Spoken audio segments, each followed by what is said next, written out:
السلام علیکم۔ اب تک کی خبروں کے ساتھ میں ہوں رضوان عباسی۔ سب سے پہلے اہم خبروں کا خلاصہ۔ بواؤ ایشیائی فورم کے سالانہ اجلاس 2025 کی افتتاحی تقریب کا انعقاد۔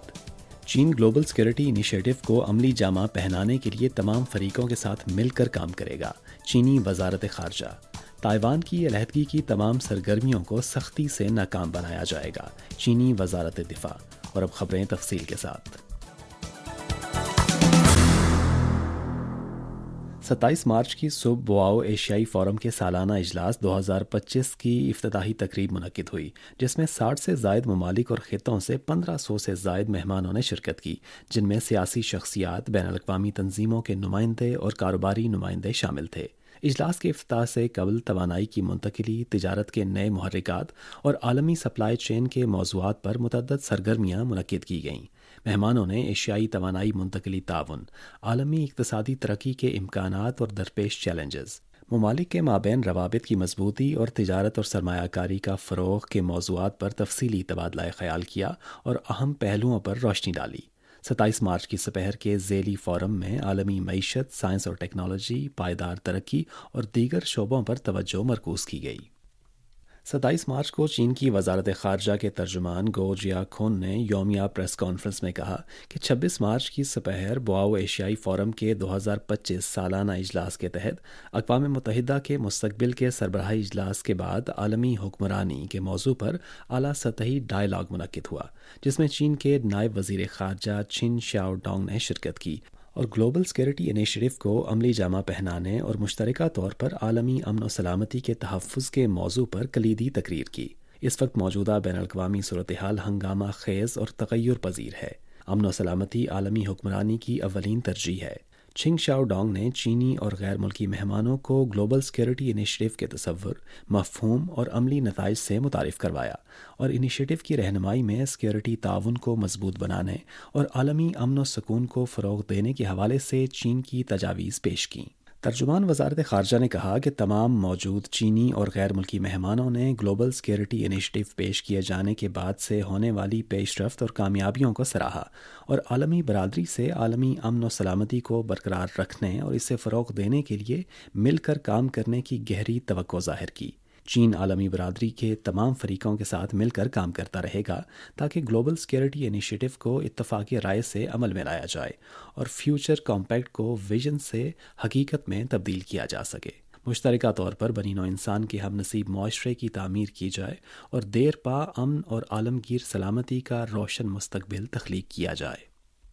چین کی وزارت دفاع کے ترجمان سینئر کرنل وو چین نے 27 تاریخ کو پریس کانفرنس میں تائیوان انتظامیہ کے رہنما لائے چینگ ڈے کے تائیوان کے بارے میں غلط بیانیے کے حوالے سے کہا کہ تائیوان چین کا حصہ ہے۔ یہ نہ کبھی ایک الگ ملک رہا ہے، نہ ابھی ہے اور نہ ہی مستقبل میں کبھی ہوگا۔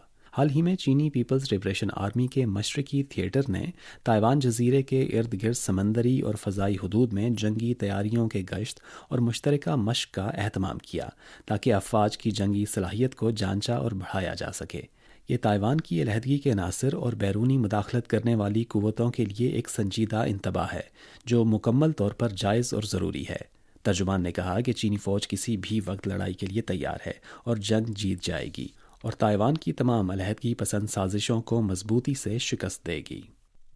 27 مارچ کو چینی وزارت تجارت کے ترجمان نے ایک پریس کانفرنس میں کہا کہ امریکہ کی طرف سے اضافی ٹیرف کے اقدامات کے جواب میں چین نے عالمی تجارتی تنظیم کے تنازعہ حل کے طریقہ کار کے تحت مقدمہ دائر کر دیا ہے اور متعلقہ قوانین کے مطابق آئندہ کا لائحہ عمل اختیار کیا جائے گا۔ وزارت تجارت کے ترجمان ہے یا ڈونگ نے کہا کہ امریکہ کی طرف سے چین کی برآمد کردہ مصنوعات پر عائد کیے جانے والے اضافی ٹیرف واضح، یک طرفہ اور تحفظ پسندانہ اقدامات ہیں جو عالمی تجارتی تنظیم کے قوانین کی سنگین خلاف ورزی ہے۔ 14 مارچ کو اس معاملے کے حوالے سے امریکہ نے فریقین کے درمیان مشاورت قبول کی۔ چین عالمی تجارتی تنظیم کے اصولوں کے مطابق فالو اپ کے طریقہ کار کو آگے بڑھائے گا۔ 2025 زونگ گوان شون فورم کی سالانہ کانفرنس کا 27 مارچ کو آغاز ہو گیا۔ موجودہ کانفرنس کا موضوع نئے معیار کی پیداواری قوت اور عالمی سائنسی اور تکنیکی تعاون ہے۔ کانفرنس میں 5 بڑے سیکشن قائم کیے گئے ہیں جو فورم کے اجلاس، ٹیکنالوجی ٹرانزیشنز، نتائج کے اجراء، جدید ترین مقابلے اور معاون سرگرمیوں پر مشتمل ہوں گے، جن میں 100 سے زائد ممالک اور علاقوں کو احاطہ کرنے والی 128 سرگرمیاں شامل ہیں۔ اس سال فورم کی سالانہ کانفرنس میں مصنوعی ذہانت کے بڑے ماڈلز، مجسم intelligence, quantum technology, bio medicine, 6G، brain computer interface وغیرہ سمیت جدید ترین شعبوں پر توجہ مرکوز کی جائے گی اور جدید سائنس اور ٹیکنالوجی کی پیش رفت اور صنعتی ترقی کے رجحانات پر تبادلہ خیال کرنے کے لیے 10 برانڈ فورمز اور 50 جدت طرازی فورمز قائم کیے گئے ہیں۔ پیرس معاہدے کی 10ویں سالگرہ کے موقع پر چین اور فرانس نے موسمیاتی تبدیلی کے حوالے سے ایک مشترکہ بیان جاری کیا ہے۔ بیان میں کہا گیا ہے کہ چین اور فرانس نے ایک کثیر جہتی فریم ورک کے اندر اس دور میں بڑے چیلنجوں کا مناسب حل فراہم کرنے کا عہد کیا ہے۔ کچھ ممالک سائنسی اتفاق رائے سے پیچھے ہٹ رہے ہیں اور کثیر جہتی اداروں سے دستبردار ہو رہے ہیں۔ اس سے ہمارا عزم مزید پختہ ہوگا اور ہم اپنے عمل کو مزید مضبوط بنائیں گے۔ دونوں فریقوں نے موجودہ بہترین سائنسی بنیاد پر اور مختلف ممالک کے حالات کے مطابق مضبوط اجتماعی جدوجہد کا اعادہ کیا ہے۔ 26 مارچ کو چین کی وزارت تجارت کے ترجمان نے امریکہ کی جانب سے متعدد چینی اداروں کو برآمدی کنٹرول کی اینٹی لسٹ میں شامل کرنے پر تبصرہ کرتے ہوئے کہا کہ امریکہ نے قومی سلامتی کے تصور کو عام کرتے ہوئے برآمدی کنٹرول کے اقدامات کا غلط استعمال کیا اور متعدد چینی اداروں کو برآمدی کنٹرول کی اینٹی لسٹ میں شامل کیا، جس کی چین سختی سے مخالفت کرتا ہے۔ امریکہ کے اس اقدام کا مقصد دوسرے ممالک کے اداروں کو دبا کر انہیں ان کے ترقیاتی حقوق سے محروم کرنا ہے، جس سے متعلقہ اداروں کے جائز حقوق اور مفادات کو شدید نقصان پہنچے گا اور عالمی صنعتی اور سپلائی چینز کی سلامتی اور استحکام کو نقصان پہنچے گا۔ ترجمان کا کہنا تھا کہ امریکہ کا یہ اقدام دونوں فریقوں کے لیے بات چیت اور تعاون کے ذریعے مسائل کو حل کرنے میں سازگار ماحول پیدا کرنے کے لیے مفید نہیں ہے۔ چین امریکہ پر زور دیتا ہے کہ وہ فوری طور پر اپنے غلط طریقوں کو بند کرے اور چین اپنے اداروں کے جائز حقوق اور مفادات کے تحفظ کے لیے ضروری اقدامات اٹھائے گا۔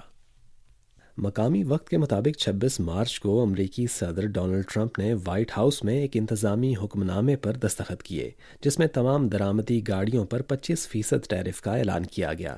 ان اقدامات کا اطلاق 2 اپریل سے ہوگا۔ ٹرمپ کا یہ بھی کہنا تھا کہ امریکہ لکڑی اور ادویات پر بھی محصولات عائد کرے گا۔ اسی روز وائٹ ہاؤس کے ترجمان ہیریسن فیلڈز نے کہا کہ 25% ٹیرف کا اطلاق مسافر گاڑیوں، ہلکے ٹرکوں اور ان کی کلیدی پرزہ جات کی درآمد پر ہوگا اور ضرورت پڑنے پر دیگر پارٹس پر بھی محصولات میں اضافہ ہو سکتا ہے۔ فیلڈز نے کہا کہ امریکہ، میکسیکو اور کینیڈا کے معاہدے پر پورے اترنے والے آٹو پارٹس اس وقت تک محصولات سے مستثنیٰ رہیں گے جب تک امریکی وزارت تجارت، کسٹمز اور بارڈر پروٹیکشن سے مشاورت نہیں کرتے۔ اسی دن کینیڈا کے وزیر اعظم مارک کارنی نے کہا کہ کینیڈا جلد ہی امریکی اقدامات کا جواب دے گا اور جوابی محصولات کو اپنا سکتا ہے۔ انہوں نے کہا کہ ٹرمپ کی جانب سے آٹو ٹیرف کا اعلان کینیڈین مزدوروں پر براہ راست حملہ ہے۔ امریکی تجارتی تحفظ پسند پالیسیوں کے اثرات میں new York stock exchange market کے 3 بڑے اسٹاک انڈیکس میں 26 تاریخ کو کمی دیکھی گئی۔ مقامی وقت کے مطابق 26 مارچ کو اسرائیلی وزیر اعظم بنجمن نیتن یاہو نے پارلیمنٹ سے خطاب میں کہا کہ حماس جتنا زیادہ قیدیوں کو رہا کرنے سے انکار کرے گا، اسرائیل اس پر اتنا ہی زیادہ دباؤ ڈالے گا، جس میں غزہ کی پٹی کے مزید علاقوں پر قبضہ بھی شامل ہے۔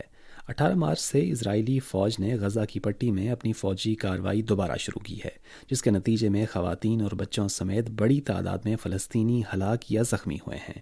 گزشتہ کئی دنوں سے اسرائیل کے مختلف علاقوں میں بڑے پیمانے پر احتجاجی مظاہرے جاری ہیں، جہاں لوگ نیتن یاہو حکومت کے غزہ میں جنگ بھڑکانے کے خلاف صدائے احتجاج بلند کر رہے ہیں۔ اسی دن اقوام متحدہ کے دفتر برائے رابطہ انسانی امور نے ایک بیان جاری کیا، جس میں کہا گیا کہ اسرائیل کی جانب سے انخلا کے تازہ ترین احکامات نے صرف ایک ہفتے کے اندر کم از کم 1,42,000 افراد کو بے گھر کر دیا ہے۔ ساتھ ہی اسرائیلی فوج نے انسانی اداروں کی سرگرمیوں پر پابندیاں بڑھا دی ہیں، جس کی وجہ سے بنیادی امدادی کارروائیاں مشکل ہو گئی ہیں۔ اور اختتام سے پہلے خاص خبروں کا خلاصہ ایک مرتبہ پھر۔ بواؤ ایشیائی فورم کے سالانہ اجلاس 2025 کی افتتاحی تقریب کا انعقاد۔